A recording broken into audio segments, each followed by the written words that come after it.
So perhaps you've done the paleo diet for about a month or so, and now you're ready to go out into the real world and see if you can make paleo work. Tip 1, if you can call the restaurant ahead and speak with either the host or the maitre d', or possibly they can even send a message to the chef that you've got gluten intolerance and you don't eat soy and dairy, quite often they'll be able to offer you suggestions and they'll be prepared in advance. Tip number 2, decode the menu. If there's nothing that jumps out at you, scan the menu and see what you can find in other dishes that look like evidence of a paleo opportunity.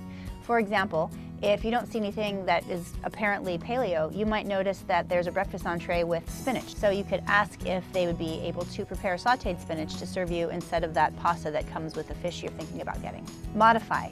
Think about easy ways to choose an option that would be very easily changed without too much of a hassle to the kitchen. Things like omitting the cheese or the croutons, asking for no sauce. Those are very easy ways to manipulate the menu so that it becomes a paleo-friendly dish. Beware of hidden ingredients. Soy, for example, is often used as a marinated meat because it's a natural tenderizer. So just be really savvy.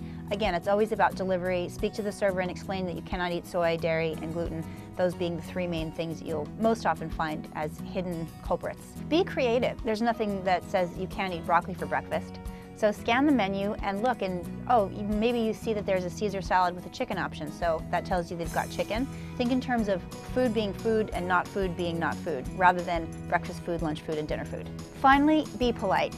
Yes, I am the first to admit that I'm Sally from When Harry Met Sally when I order at a restaurant. However, if you're polite and explain the reasons for your requests, not only does that result in you getting a meal that you can eat safely without worrying that you're going to get sick, but the server will probably stand to receive a better gratuity anyway.